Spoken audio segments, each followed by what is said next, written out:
పురుషంగానే ఉంది అన్నారు. ఎందుకంటే ఇక్కడ ఉండేది బుధవారము, బుధల యొక్క సమూహం, కాబట్టి అది కూడా సరిపోయింది. అందువల్ల ఇప్పుడు వచ్చినటువంటి ఈ సభలో బ్రహ్మశ్రీ పోలూరు హనుమచార్యాసం గారి గతవార్షిక జయంతి స్వాగతోపన్యాసకుల సందర్భంలో ఈ నెలలో వారి యొక్క ఒక గ్రంథమైనటువంటి భారతీయ సాహిత్య సంస్కృతి ప్రకాశం అనే గ్రంథం మీద మాట్లాడవలసిందిగా మధ్య పరిషత్ అధ్యక్షుడు వారు శ్రీ గంటు రామచంద్ర ప్రసాద్ గారు ఈ మధ్యనే ఒక వారం క్రితమే శ్రీ పోలూరు హనుమచారి గ్రామ సభ గారి యొక్క పురస్కారాన్ని కూడా పొందారు. మన ఉపరాష్ట్రపతి వెంకయ్యనాయుడు గారు చేతుల మీదుగా వారు ఈ అవకాశాన్ని నాకు ఇచ్చినందుకు వారికి ధన్యవాదాలు. ప్రతి సంవత్సరం ఏదో గ్రంథమే జరుగుతూ ఉన్నది. అయితే ఆయన రాసిన అన్ని గ్రంథాలు ఒక ఎత్తు, ఈ గ్రంథం ఒక ఎత్తు. అవన్నీ లక్ష్య గ్రంథాలు, ఇది లక్షణ గ్రంథం. ఇది ఒక మండలికి మేనిఫెస్టో. ఆయన మహామన మదనమోహన మాళవీయ అనేటువంటి ఒక పండితుడు, ఒక దేశభక్తుడు, ఒక మహానుభావుడు.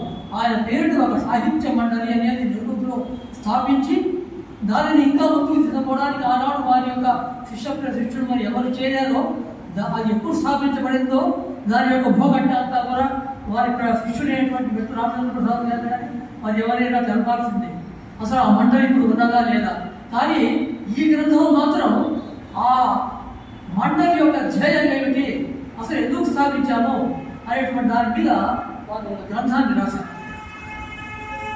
ఈ గ్రంథంలో ఆయన మొట్టమొదట మనం ఈ ఉపన్యాసం చెప్పబోయే ముందర ఈ మదనమోహన మాళవీయ మహామన అంటే మహాత్మా అన్నమాట, మహామనస్కి అటువంటి ఈ మదనమోహన్ మాళవీయ గారు ఎవరు అంటే బహుశా చాలా మందికి తెలియకపోవచ్చు. ఆయన బెనారస్ హిందూ యూనివర్సిటీ సంస్థాపకుడు. ఈనాడు మనం కాశీ హిందూ విశ్వవిద్యాలయం అంటున్నాం. దాన్ని స్థాపించిన వారు, దాన్ని స్థాపించడానికి ఆయన పడ్డటువంటి ఎన్ని కష్టాలు, ఏ ఉద్దేశంతో ఆయన స్థాపించారు అనేటువంటి దాన్ని కూడా దృష్టిలో పెట్టుకొని ఆయనను సర్వాత్మన ఆయన అనుసరించి ఆయన యొక్క భావాలతోనే ఈ యొక్క సాహిత్య మండలిని మదనమోహన మాళవ్య సాహిత్య మండలి అని మన బ్రహ్మశ్రీ పోలూరు హనుమచారి గ్రామ సంఘం స్థాపించారు. దాంట్లో ఆయన ఉద్దేశాలు ఏమిటి? సాహిత్య మండలి తత్వం ప్రారంభాశయ రక్షితం, వికృతం సుఖబోధార్థం, బాళదేశం ఆశయం ఉచితం. ఆయన సంస్కృత పండితులు కూడా అందువల్ల సాహిత్య మండలి తత్వం ప్రారంభ ఆశయ లక్షితం, వికృతం సుఖబోధార్థం.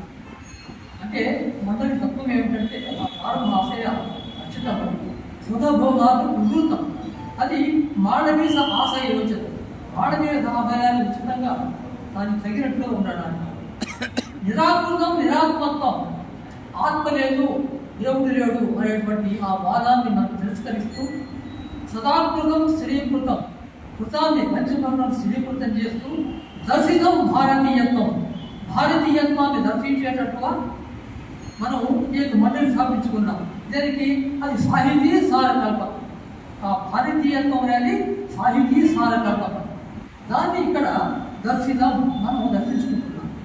అపారే భారతీయత్వే కర్మతత్వార్థ లక్షితే అల్పోయం రుచిలో గ్రంథ సర్వేశ ప్రేతాం ఇది. ఇది చిన్న గ్రంథం అయినప్పటికీ కూడా అపారమైన భారతీయ ధర్మాన్ని ధర్మతత్వాన్ని బోధిస్తున్నది. అదే లక్ష్యంగా కలదు. కాబట్టి గ్రంథము అల్పమైన దాని యొక్క విలువ అపారమైనది. కాబట్టి ఇది అందరినీ సంప్రీతులు చేయుగా దాన్ని సంకల్పించుకుంటూ ఆయన గ్రంథాన్ని రాశారు. ఈ గ్రంథంలో ఆయన ఏమేమి చెప్పారో 72 విషయాలు చెప్పారు. 72 శీర్షికల కింద చిన్న చిన్న పారాగ్రాఫుల్లో చిన్న గ్రంథంలో ఉంది. ఇది లక్షణ గ్రంథము. ఎందుకంటే దీని యొక్క మేర మేరకుండా ఆయన రాసిన అన్ని గ్రంథాలు, భారతం, భాగవతం, రామాయణం అన్నీ దీని యొక్క పరిధిలో ఉండేటట్టుగా రాశారు. మన అందరినీ కూడా, భారతీయులందరినీ కూడా ఆయన ప్రోత్సహిస్తున్నాడు, ఆయన అడుగుతున్నాడు, ప్రాధాన్యపడుతున్నాడు. మీరు కూడా ఈ విధంగా భారతీయత్వాన్ని, భారతీయమైనటువంటి ధర్మాచరణను దాన్ని మీరందరూ కూడా ఆచరించండి. అయితే అంటే ఈ ఉపన్యాసం వినాల్సిన వాళ్ళు కాలేజీ పిల్లలు, హై స్కూల్ పిల్లలు, అంతేగాని ఇక్కడ ఉన్న వయోవృత్తులు జ్ఞానవృత్తులు కాదు. ఎందుకంటే మీరు అందరూ జ్ఞానవృత్తులే. ఈ విషయాలన్నీ మీ అందరికీ తెలుసుకోవలసిన వాళ్ళు ఎవరు ఇక్కడ లేరు. కాలేజీ పిల్లలు, బయట ఆడుతున్న వాళ్ళు, వాళ్ళకు తెలియాలి, ఆయన రాసింది కూడా వాళ్ళకు తెలియాలి. కానీ దురదృష్టవశాత్తు ఇది చేరవలసిన వాళ్ళు చేరటం లేదు. చెప్పేసి జరపడంగా మనమే మళ్ళా చెప్పుకుంటున్నాము. ఇది చాలా దురదృష్టకరమైన విషయము. శ్రీ శర్మ గారు కూడా ఇక్కడ ఉండేదానికి సంతోషించారు. మొట్టమొదటి యొక్క శీర్షిక సంస్కృతి సాహిత్యములకు పోషకం. ఆహారం శరీర పోషణకు ఏ విధంగా శరీరానికి, శరీర శక్తికి, శరీరంలో శక్తి శరీరం ఎదగడానికి ఆహారం ఎలా వచ్చామో సాహిత్య సృష్టికి సత్ సంస్కృతి అంత వచ్చింది. సంస్కృతి అనగానే మనం ఏదో బలిదాటుగా పోవు. సత్ సంస్కృతి, మంచి సంస్కృతి. దీనికి ఈ విధమైన ఆశయం ఆయనకు రావడానికి కారణం ఏంటంటే పాశ్చాత్య భావ ప్రాబల్యం మన మీద ఆ స్వాతంత్ర పోరాటం జరిగేటప్పుడు మనం ఏంటంటే మనం ఆంగ్లేయ పరిపాలిస్తున్నాం. 1837లో మెగాలయ మన దేశంలో ఇంగ్లీష్ భాషను ప్రవేశపెట్టాడు. రాజారాం మోహన్ రాయ్ గారి యొక్క సహకారం కూడా ఉంది. బెంగాలీ ఆయన సంస్కర్త. ఆ తర్వాత ఆయన ఆంగ్ల మాసపుత్రులు తయారు చేయాలనుకున్నాడు మెగాలయ. నిజంగానే ఆంగ్ల మాసపుత్రులు తయారు కావడమే కాదు, ఈ రోజు ఉండేటువంటి యువతను అంతా ఆంగ్ల మాసపుత్రులే. ఆ రోజుల్లో ఒక 25%, 30% ఉంటే ఇప్పుడు 100% ఆంగ్ల మాసపుత్రులుగా తయారైన 1857లో బొంబాయి, కలకత్తా, మద్రాసు అటువంటి ఆ సముద్ర తీర పట్టణాల్లో పెద్ద పెద్ద యూనివర్సిటీ స్థాపించి వాళ్ళ సిలబస్ పెట్టారు. ప్రకృతి శాస్త్రం అంటే ఫిజిక్స్, కెమిస్ట్రీ, చరిత్ర, భూగోళము, ఇంగ్లీష్ భాష పెట్టారు. మన తర్కము, మీమాంసము, ప్రస్థానత్రయము, సంస్కృత భాష, మన యొక్క చరిత్ర ఏదైనా ఉంటే మన యొక్క రాజులు ఎవరు, ఆ రాజుల సంగతి ఏది చెప్పకుండా వాళ్ళ విషయం మనకు మొదలు పెట్టండి. అలెగ్జాండర్ ది గ్రేట్ ఎవరైనా మనము మన వాళ్ళు అలెగ్జాండర్ తెలిసినంతగా చంద్రగుప్తుడు సంగతి తెలియదు, విక్రమాదిత్యుడి సంగతి తెలియదు, ఎవరి సంగతి తెలియదు.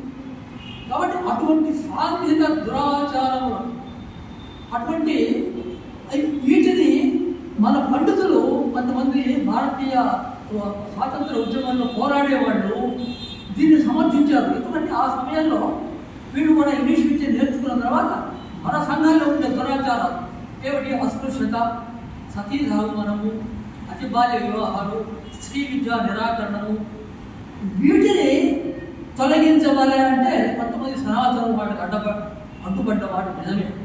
అది వాళ్ళు ఆంగ్లేయుల సహాయంతో కందుకూరు వీరేశలింగ మంత్రులు గారు ఇక్కడ కానీ, రాజారాం మోహన్ రాయ్ ఎక్కడ కానీ, ఇంకా ఎవరైనా కానీ వీళ్ళంతా కూడా ఆంగ్లేయుల సహాయంతోనే వీటిని అణచగలిగారు, మార్చగలిగారు.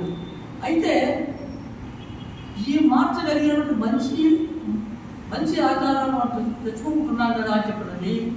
మన యొక్క ఆచారాలు, మన యొక్క సనాతన ధర్మాన్ని, మన వేదశాస్త్ర ప్రామాణ్యాన్ని, మన యొక్క సదాచార సంపన్నతను వదిలేసి స్వాతంత్ర పోరాటంలో ఆనాటి మహానుభావులు కొన్ని మంచి మార్పులు చేసుకొచ్చినా కూడా దాంతోపాటు ఉదయం పాదనీయులు పట్టకపోయాయని చెప్పని వీటిని కూడా లేకుండా చేశారు. కేవలం ఇంగ్లీష్ విద్య మాత్రమే గొప్పది, వాళ్ళ శాస్త్రాలే గొప్పది, మన శాస్త్రాల్లో ఏ గొప్ప ఎవరికీ తెలియదు. అటు ఆయుర్వేదం ఉంది, ధనుర్వేదం, అన్ని రకాల శాస్త్రాలు ఉన్నాయి, వేద గణితం ఉంది, మన తర్వాత బ్రహ్మగుప్తుడు, వరాహవీరుడు, ఆర్యభట్టు, మాధవుడు, వీళ్ళు ఎవరికి తెలియకుండా మన యొక్క సాహిత్యం మనకు తెలియకుండా ఒక ఘోరమైన మార్పు జరిగింది. అప్పుడు మాళవీయ పండితులు ఈ యొక్క ఘోరాన్ని చూసి స్వరాజ్య సమరోద్యమంలో మీరు పాల్గొనండి, కానీ భారతీయ సంస్కృతిని పాదుకొల్పడానికి మీరు ఏం చేస్తున్నారు అని ఆయన ప్రశ్నించాడు. మన జాతీయ నాయకులు వేదశాస్త్ర ప్రామాణ్యాన్ని, ధర్మ అనుష్ఠాన ఆవశ్యకతను విస్మరిస్తున్నారే అని ఆయన బాధపడి అప్పుడు ఆయన ఒక ఉద్యమం ప్రారంభించాడు. ఆయన గొప్ప దేశభక్తుడు, గొప్ప ప్రజాసేవకుడు. ఆయన ఎంత సామాన్యుడు అంటే అక్కడ కాశీ విశ్వవిద్యాలయాన్ని స్థాపించి కూడా దాన్ని చూడడానికి ఒక ఫాదర్ వచ్చాడు. స్టేషన్లో నిలబడి ఆయన యొక్క లగేజ్ అక్కడ ఉంది, ఆయన యొక్క సామాన్లు పోతున్నాడు. ఎవరు పోతలు లేరు. ఈయన వచ్చాడు, అదే అది సామాన్యం దుస్తులు ఉన్నాడు. అతనే పోతడు పిలిచాడు, ఏమయ్య సామాన్ తీసుకొని రా అంటాడు. ఈ మాండవీయ గారు ఆ సామాన్ అంతా ఎత్తుకొని తీసుకుపోతున్నాడు. ఎక్కడికి అంటే కాశీ విశ్వవిద్యాలయానికి పోవాలన్నాడు. సరే అని తీసుకుపోయాడు. అక్కడికి పోయిన తర్వాత ఎక్కడ విద్యార్థులు ఆచార్యులు అంతా ఆయన దండం పెట్టు పాద నమస్కారం చేస్తుంటే ఈయన నిర్ధారితపోయాడు. ఎవరైనా నా సామాన్ తెచ్చిన ఆయన ఈ మాండవీయ ఈయనవరు అయ్యా ఈ యూనివర్సిటీని స్థాపించింది మాండవీయ గారు అనేటప్పటికీ అప్పుడు ఆయన ఏం కాడడు. కాబట్టి మాండవీయ గారు అంత సామాన్యులలో సామాన్యుడు. కాబట్టి అటువంటి మహానుభావుడు సనాతన ధర్మనిష్టాగరిష్ఠుడు, పూర్వాచార్యుడు, దేశ సేవారతుడు, సాధారణ ప్రజానీకానికి ఆయన అపరాధమైన సేవ చేసిన వాడు. ఆయన యొక్క భావములను ఆయన అవన్నీ కూడా మన శ్రీ దానికి రామచంద్రరావు ఎంతో ప్రపత్తితో ఎంతో నిశ్చయంతో వాటిని అందులో అనుసరించాలని చెప్పని ఈ సాహిత్య మండలి స్థాపించారు. ఆనాడు మాండవీయ గారు విరాళాలు వసూలు చేస్తుంటే ఆయన ఎవరు అడుగుతున్నారు, ఎవరు ఇస్తున్నారు, వాళ్ళంతటి వాళ్ళ వచ్చేస్తున్నారు. నిజాం నవాబు ఆయన పిలిచి ఏమయ్యా నన్ను అడగాలన్నాడు. అంటే మీరు ఇస్తే సంతోషంగా తీసుకుంటాను స్వామి. అప్పుడు భారీగా విరాళం ఇచ్చాడు. అంటే నిజాం రాజు ఆయన అడిగి స్వయంగా మాండవీయ విరాళించాడంటే ఆయన ఎంత మనస్వి, ఎంత మహామన అనే పేరు ఆయన ఎంత గొప్పగా అది గుర్తుగా మనం తెలుసుకోవాలి. ఇప్పుడు ఈ మాండవీయ ఆశయాత్మకమైన సాహిత్య సేవ మన పిల్లల్లో మన అందరిలో కూడా కలిగించాలని చెప్పని ఎంతో గొప్ప ఉదాత్త భావంతో మన శర్మ గారు ఈ సాహిత్య మండలిని స్థాపించి దీన్ని ఏం చేయాలా అని చెప్పాలని ఆయన అనుకున్నప్పుడు ఆయన మొదటి కనబడింది ఏంటి, మన యువతరంలో నాస్తికవాదం, ధర్మ వైముఖ్యము, భారత సంస్కృతి పరాముఖం, వీటిని ఆయన సాహిత్యలేకపోయారు. కాబట్టి వీటిని నివారించి మన భారతీయ సంస్కృతి అంటే ఏమిటి, దాన్ని ఏం చేయగలే, దానికి మూలం మన భారతీయ సంస్కృత భాషా వాంగ్మయం. మన భారతీయత్వము నిలబడాలంటే సంస్కృత భాషను ఉచ్చరించాలి. సంస్కృత భాష లేకుండా మనకు ఏదీ లేదు. ఇప్పుడే చూసాం, వేద పండితుల నుంచి వేదాలు చదువుతున్నాం. మనకు ఏదైనా ప్రారంభించాలంటే వేదాలు. మనకు అసలు ఏదైనా ఒక కార్యక్రమం ప్రారంభించాలంటే అఖిల ధర్మమూలమైనటువంటి వేదాలు. కాబట్టి ఆ వేదాల్లోనే సంస్కృతంలో ఉన్నాయి, మన శాస్త్రాలు సంస్కృతంలో ఉంటాయి, మన భారత రామాయణ ఇతిహాసాలు సంస్కృతంలో లేనిది అది. కాబట్టి అది మనకు ముఖ్యమని చెప్పినది ఈ సర్వగారు భావించారు. ఆయన సాహిత్యం అనేదానికి ఒక నిర్వచనం ఇచ్చారు. సర్వగారు సాహిత్యం అనగా దివ్యశాస్త్ర కళా విరోధములకు, భారతీయ అంతర్జాతీయ దృక్పథములకు, సంస్కృత అన్య భాషా సమానములకు సహితత్వ ప్రతీకమే సాహిత్యము. కేవలం మన యొక్క భావాలే కాదు, విదేశీ భావాల్లో కూడా ఉన్న మంచిని సేకరించండి. మన నివేదమే చెప్తున్నది, అన్ని వైపుల నుంచి మంచి ఊహలు వచ్చుగాక, అన్ని యొక్క ధర్మములను మనం ఆచరించుగాక, మనం వృద్ధి నుండి అమృతత్వానికి పోవడం అన్నీ కూడా వాళ్ళ మాట మన యొక్క శాంతిమంతంలో వస్తాయి కదా. కాబట్టి భూషత్తులు చెప్తున్నాయి. కాబట్టి అదేవిధంగా సంస్కృతమే కాకుండా అన్య భాషల్లో ఉండేటువంటి ఆ విలువలను కూడా మనం స్వీకరించవచ్చు. కానీ సంస్కృతాన్ని నిరాకరించవచ్చు. సంస్కృత భాష మనకు ఇంగ్లీష్ మనం నేర్చుకుంటే అన్య దేశాలతో ఉండేటువంటి అంత వాంగ్మయం అంతా కూడా మనం ఇంగ్లీష్ ద్వారా తెలుస్తుంది. ఇంగ్లీష్ అనే విండో మొత్తం ప్రపంచాన్నంతా చూడవచ్చు ఆ యొక్క ఇంగ్లీష్ ద్వారా. అట్లనే మన భారతాన్ని మనం భావించాలంటే మనకు సంస్కృతం అనేటువంటి కిటికీ ఉండాలి. దాన్ని మూసేసి దాన్ని తాళాలు మిగిలించి మన ఇంగ్లీష్ అంటే ఇక మన భారతీయత్వం మనకి ఏం తెలుస్తుంది. మన పేర్లన్నీ కూడా భారతీయమైన పేర్లే కదా. మన ఏం తెలుసు విక్టర్ అని పెట్టుకోవడం లేదు కదా, జీసస్ అని పెట్టుకోవడం లేదు కదా. జీవిత దృక్పథమే సంస్కృతి. అప్పుడు సాహిత్యానికి నిర్వచనం ఇచ్చిన తర్వాత సంస్కృతి అంటే ఏమిటి అనే దానికి ఈ శ్రమ గారు చెప్తున్నారు. పఠనం వల్ల అభ్యాసం వల్ల విద్య వచ్చు అనగా విషయ విశేష గ్రహణం, అది విద్య సాహిత్యం. వివిధ విశేష సాంకేతిక భౌతిక శాస్త్ర సంకలనమే విజ్ఞానం. విజ్ఞానం వల్ల యంత్రము సృష్టింపబడి భౌతిక సౌకర్యములు పెరుగుతుంది, కానీ అది నాగరికం. వివిధ శాస్త్రములు వాటి యొక్క విశేషం తెలుసుకుంటాం. ఇది కెమిస్ట్రీ, ఫిజిక్స్, జువాలజీ, వీటిని తెలుసుకుంటాం వల్ల మనం భౌతిక సౌకర్యాలు ఉంటాయి. నడిచేవాడు విమానంలో పోతాం, ఒకరు కాశీ యాత్ర పోవాలంటే నెలబట్టేది, ఇప్పుడు ఆ గంటలో పోతున్నాడు, బాగుంది, అది నాలేదు. అది భారతీయ హిందూ సంస్కృతి. కాబట్టి ఆ సంస్కృతి అంటే ఏమిటంటే ఆయన ఏం చెప్తున్నాడంటే, మనము ఇక్కడ అనేక సంస్కృతులు ఉన్నాయి.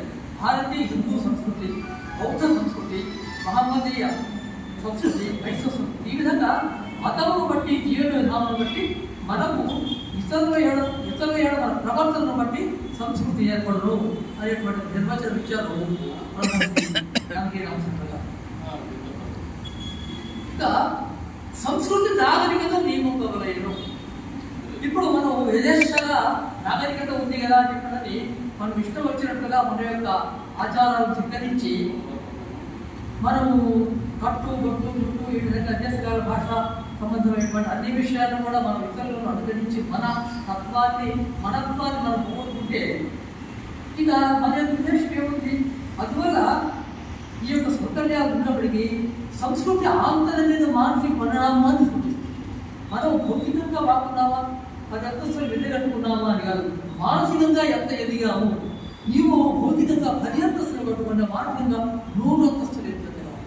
కాబట్టి ఆ విధంగా జీవిత దృక్పథాన్ని సంస్కృతి శాసిస్తుంది, సంస్కృతి నియమిస్తుంది, సంస్కృతి మనకు పోషిస్తుంది. కాబట్టి ఆ సంస్కృతి మర్చిపోవద్దు. అదే మన భారతీయ సనాతన సంస్కృతి, సనాతన ధర్మము.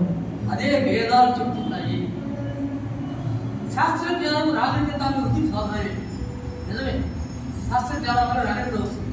కానీ శాస్త్రజ్ఞానం నిశ్చితం ఒక ఖడ్గం వంటిది, 2 వైపులా పదం ఉన్నది. కత్తితో కూరగాయలు పోయవచ్చు, గొంతు పోయవచ్చు.